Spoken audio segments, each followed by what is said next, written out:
መጻምድ ነኒ ፍቅረኛ ነኒ ግን ክመልኮ ይኻልኩ ወይ ድማ ክሕዙ ኣይኻልኩ ሓመገረ ሙሉእ ብሙሉእ ሓምልውኑ ነው ሓመገረ እሺ ሓምልሎ ወይ ድማ እተን ሓደ ዋልድ ሓመገረን መጻምድን ብኹለ መዳይ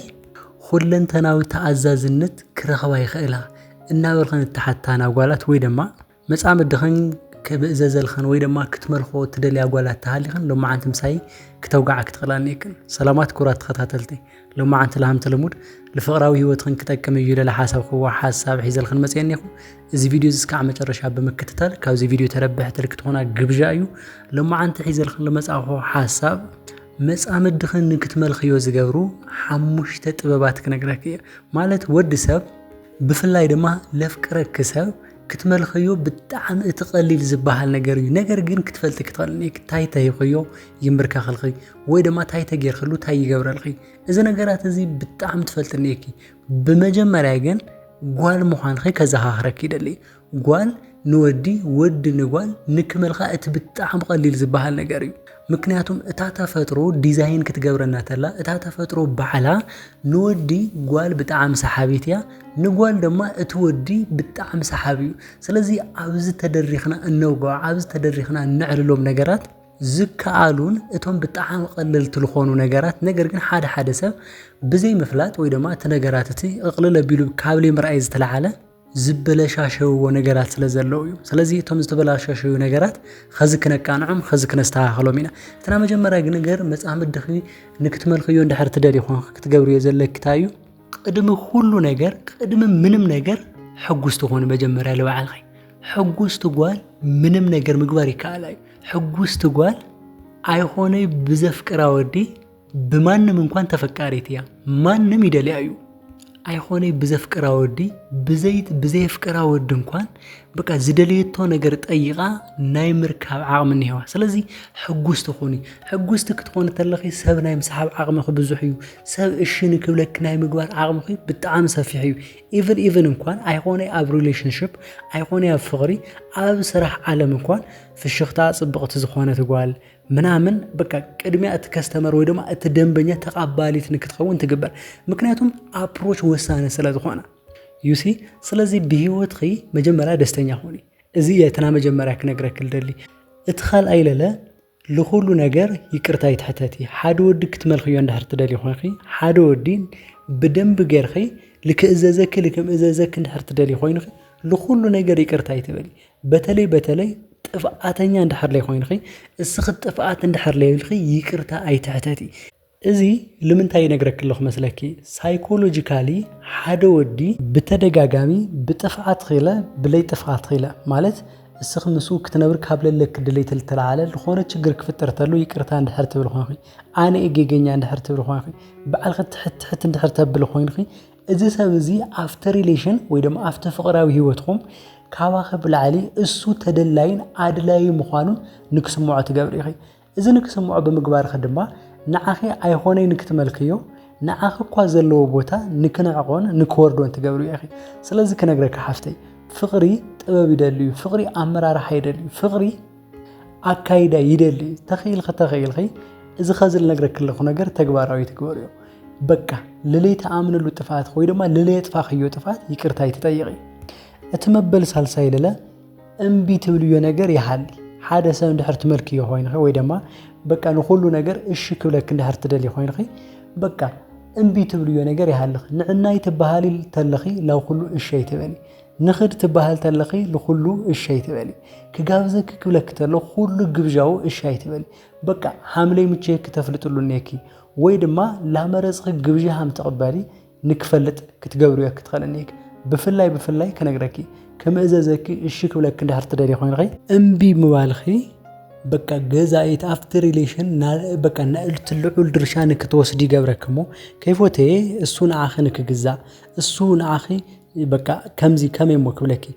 ትሕት ንክብለልኽን ንዓኺ በቃ ኣፍተር ሪሌሽን ከም ዓባይ ነገር ንክርእክ መዓረክ ወይኹም ኣፍተር ሪሌሽን ክልቲኹም መዓረይኹም እስኺ እውን ኣድላይቲ ኢኺ ንሱ እውን ኣድላይ እዩ ማለት ኣብ ሓደ ሪሌሽን ሪኽ ትፈልጥ ዲኺ በቃ ሓደ ሰብ ብጣዕሚ ተፈካሪ እዩ ሓደ ሰብ ድማ በቃ ብጣዕሚ ኣፍካሪ እዩ اتحاده بتحاده بتعامي يقوتت اتحاده لتحاده بتعامي إزاز إذا لخونه له مخنيات اتحاده كافت حاده بتعام عادلا يسلا لخونه يخونه خلت يوم اتفقراوي هيوت نخلت يوم يكحقوس لخلنبر نتحاده بزتفلي يزحقوس له من قديلا نجر جن إذا خازل نجرك له سايكولوجيكالي لا فلت أي خونه لي فلتا سلا لختلو بتشا إذا هيوت إذا عاب هيوتهم نكفتر يجورؤيا سلز زحفتي نشتي انببالي كل نجر إيش هيتبالي انبيتبليو نجر لتوسنا نجراتي حاليا اتام بالراو عيله لك نجركي تاي حامل دل فلتي بقى اذا خازل نجر خو بمولو اذا ود زي تاي حامل دل اندحر لي تفلت خوين خي بقى كلهم نجرات كنتو يو ساب نكتملخو لبو تعينت تنكاري حامل تاي حامل حقسو تاي حامل صله تاي حامل فوتي ويلله تاي حامل قنو كتفلت كتخلنيكي بايزوي حدا قالت لخونه ميستر كنجركم فقري سمعيت يخونه وساني سمعت بزح سبب بقى سمعنا سمعت وصيتي المسلو فقري السخي حادثه ريخيو دس يلكي او كان نغروز سبب بقى دس وهال سبب يقارو يلخي عبل وسن خلا غيزي يا فقرت هون امبي قدمس مسعم دخم حاسخي لخونه سبب ريخيو واو دس كبل يلخي بقى سقيل خندحر خير خي اذا فقري يخوني فقري يجددكاي نكتوسن يغبركاي وساني يخونكاي ስለዚህ ዞም ነገራት እዚዮም ለለ ኣብ ህይወቱ ወይ ድማ ኣፍቲ ሰብኣይ ልብ ንክትፈልጥ ዮም ዳር ትደሊ ኾንኺ ታይ ሓምል ደሊ ክትፈልጥ ትኸልኒክ ታይል ደሊ ታይል ዝናነዩ ታይል ሕጉሶ ታይል ጸል ታይል ፎቲ ታይል ድብሮ ዞም ነገራት እዚዮም መሰረታዊ ነገራት እዮም እዚዮም ፈሊጥኺ ካብዚዮም ተበጊስኺ ለኾነ እንቅስቃሴ ትገብሪ خزل ኣብነት እዚ መጻም ድኽ እንድሕር ተቕንዮ ደሊኺ ታይል ቐንኦ ማለት ሓደ ወዳት ምስሊ ኾኑ ኣወዳት كريو تلو مسامدهم بتعامي بساچو مس بتعامي غنو حدا ودات لله بتعامل غيرمونا ودات اتاغوال صبلل تبلتلا وي فاينانشالي سترونج تكونتلا وي لله بملكحه كافتل نبره هيوت بتعم عرسا من كبخاف تجمرتلا مقنا يجمرو يدبرون بقى لمتا همس تكونلا منامن ነገር ይሎም ልክ حاسو تغوريوم تخلي ግን ቀደሙ ሁሉ እዚ ሰብ እዚ ልቡ ትፈልጥ ትخلليكي ታይ حمل دل فلتي አብዛ ድሌቱ ተመስሪት ኸይ ናዚ ሰብ እዚ ልብ ተንበርክኸት ኸሊ ወይ ደማ ክትመልኽዮ ትኸሊ እታና መጨረሻ ነገር ለለክ ነገረክ ንስምዒቱ ተገደሰሉ ክትመልኽዮ እንድሕር ትደሊ ኮይንኺ ብዙሓት ሰባት ሃምዝ ክብሉ ሰሚዕ ክትፈልጥሩ ናልበይ ጓላ ይግና ወይ ደማ ዛልደለ ያበቃ ናልበይስ አይተርዳለይ ምናምን ክብሉ ሰሚዕ ክትፈልጥሩ እዚ ማለት ክነግረክ ስምዒቶም ተንብብ ጓል ማለት ያ ለስምዒቱ እንድሕር ተጠንቃው ኮይንኺ ማዓዘ ታይደሊ ታይፎቲ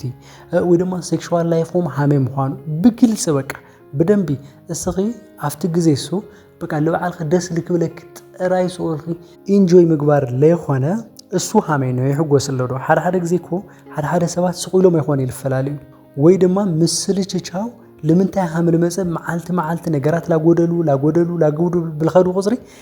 everything لخونه ساعات لخونه ነገር ዲቨሎፕ ገይሩ በቃ አጽሊያትንም ዛጓል ዚያ ከነበረ ይኸሊ ወይ ደማ ምዝወድ ዝክ ከነበረ ይኸሊ ላብልብል ኮንክሉዥን ወይ ደማ ላብልብል ድምዳመ ንክበጽሕ ትገብሪዮ ይኸ ስለዚህ ንስምዒቱ ተገደሲ ታይል ፎቲ ታይስሙዓሎ ሕጉስ ዶኒ ሃብዝ ሪሌሽን እዚ ወይ ደማ ይሰላቸሎ ዶ እዞም ፍሎውዝ ወይ ደማ እዚ ፍሰት እዚ ተኸቲል ኸኺ ና ሓደ ሰብ ልብ ወኒ ንኺ ቀጠብ ይልክ ትሕዝዮ ትኸሊ እዞም ነገራት እዚኦም መሰረታዊ እዮም ባይዘዊ መሰረታዊ በቃ ለአብነት ሐሞድክ ነገረኪ አነ ብግለይ ስምዒተይ ተጠንቀቃለይ ጓሪፎትየ ታይ ሐምል ደል እትፈልተን በቃ ለደለኸው ነገር ከይተናገርኸው ከይጠየቅኸው ትርደን ጓል በጣም ይልደሊ እንደገና በቃ ልጅታይ ነገር እንብክ ባህል ተለኹ ይነጫነጭ ለሆነ ነገር ጠይቀ በቃ ኖክ ባህል ተለኹ ይድብረን ማለት ይድብረን ከለኪ ቅናት ነገር ንሽታይ ይሰማኝ ወይ ለለ በቃ ሁሉ ጊዜ ይቅርታ ትብለን ጓል ሁሉ ጊዜ ይቅርታ ትብለን ተላ በቃ አእምሮይ ታኾይና ዛጓሊ ዚያ ይለልክ ሐሰብ ትገብረን ካውለልክ ነገርክ ቀድሞ ሁሉ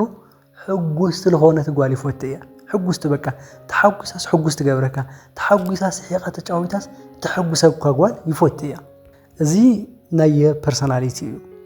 ስለዚህ ሐሞዲ እዚ ነገርክ ለሁ ዘሐፍተ እዚኦም ነገራት ተግባራዊ ተገርኺዮም ሓደ ወዲ ንክትመልኽዮ ቀሊል ይሆናል ኸይ نلوم عن حسابي زينيرو كسام ودات 50 سلال صنحخن يغنيلي እዚ ቪዲዮ እንድሕር ጣቂሙክን ኮይኑ ላይክ ሼር ምግባር ከተረሳዓ